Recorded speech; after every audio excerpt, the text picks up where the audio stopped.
ہر محل کا رنگ الگ تھا، کہیں سفید چمک، کہیں ہلکی گلابی نورانی جھلک، کہیں ہرے پنوں جیسی ہریالی۔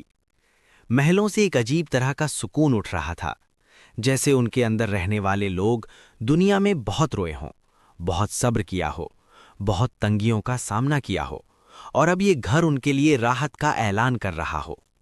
جبرائیل کا دل کہہ رہا تھا، یہی وہ جگہ ہے، یہی وہ منزل ہے جس کے لیے آدم کی اولاد پیدا کی گئی ہے۔ وہ جتنا دیکھتے گئے حیرت بڑھتی گئی۔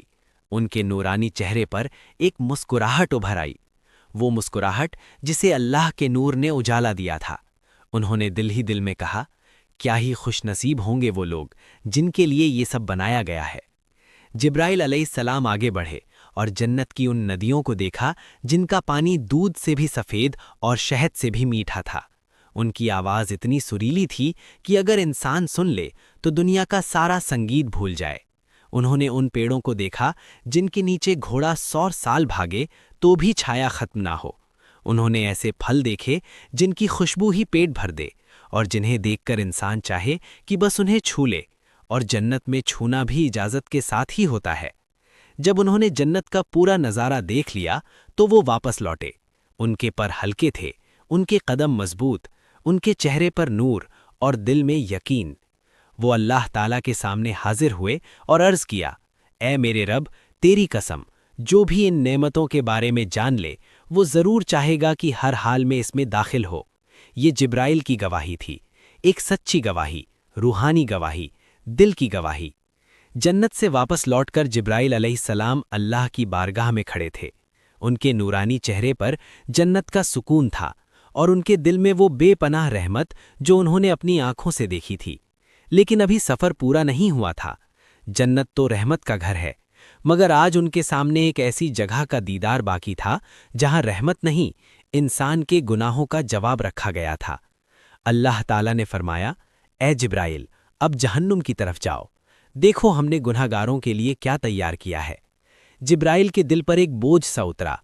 وہ سچے آگیاکاری تھے، اللہ کا ہر حکم ماننے والے، مگر جہنم کا نام آتے ہی ان کے پر تھوڑے بھاری ہو گئے اور ان کا چہرہ گمبھیر ہو گیا۔ بن جبرائیل علیہ السلام نے ارادہ کیا اور جنت کے روشن منظروں سے دور ہوتے ہوئے وہ اس جگہ کی طرف بڑھنے لگے جہاں نور نہیں، سایہ تھا، جہاں خوشبو نہیں، بھیاوہ گرمی تھی، جہاں محلوں کی آواز نہیں بلکہ غضب کے طوفان تیار کھڑے تھے۔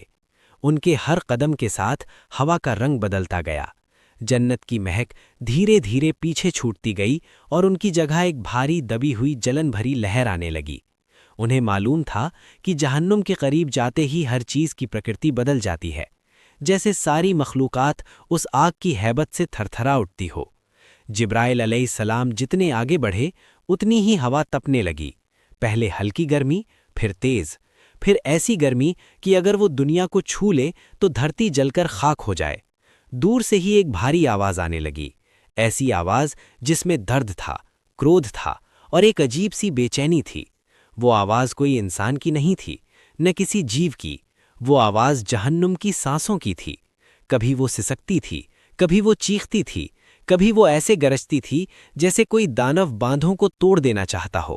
جبرائیل علیہ السلام نے اپنے پنکھوں کو تھوڑا سکوڑا اور آگے بڑھ گئے۔ جہنم کا دروازہ ایک کالی دیوار کی طرح سامنے تھا۔ وہ اتنا اونچا، اتنا بھاری، اتنا بھیانک تھا کہ فرشتے بھی اس کی طرف دیکھتے ہوئے کانپ اٹھتے تھے۔ اس دروازے کے آس پاس ایسے فرشتے تعینات تھے جن کے چہرے پر نہ مسکان ہوتی ہے، نہ نرمی، نہ رحم، نہ دیا۔ یہ تھے مالک اور ان کے زوردار فرشتے، وہ پہرے دار جنہیں اللہ نے خود فرمایا تھا۔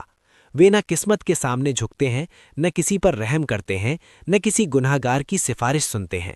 ان کے کندھوں پر اگنی کی چنگاریاں تھیں، ان کی آنکھوں میں ہتھیاروں جیسی چمک تھی، اور ان کی سانسوں میں ایسا بوجھ جسے دیکھنے سے ہی دل کانپ جائے۔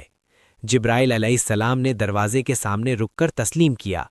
جیسے ہی جہنم کے دروازے کی زنجیریں ہلیں، ایک ایسی آواز آئی کہ آسمان بھی ہل گئے، اور پھر دروازہ ہلکا سا کھلا، صرف ہلکا سا، مگر اس ہلکے سے کھلنے میں اتنی شکتی، اتنا ڈر، اتنی گرمی تھی کہ جبرائیل علیہ السلام کے نورانی پر کانپ اٹھے۔ اندر سے ایک آگ اٹھی، ہر طرف سے، ہر کونے سے، ہر دشا سے۔ وہ آگ لپٹ نہیں بلکہ طوفان بن کر اٹھی۔ اس کا رنگ کالا بھی تھا، لال بھی تھا اور نیلا بھی، ایک ایسا نیلا جو دنیا میں آگ کا رنگ کبھی نہیں بن سکتا۔ اس آگ کی آواز سمندر کے شور کو چھوٹا کر دے، اس کی گرمی پتھر کو پانی بنا دے۔ جبرائیل علیہ السلام نے وہ آگ صرف دیکھا نہیں، اس کی ہیبت کو محسوس کیا۔ انہوں نے آگے دیکھا، وہاں زنجیریں تھیں، ایسی زنجیریں جنہیں اگر دنیا کے پہاڑوں پر ڈال دیا جائے تو وہ ٹوٹ کر بکھر جائیں۔ وہاں ایسا اندھیرا تھا جس میں روشنی کی ایک بھی کرن جانے کی ہمت نہ کرے۔ وہاں ایسی گہرائیاں تھیں جن میں گرنے والے کی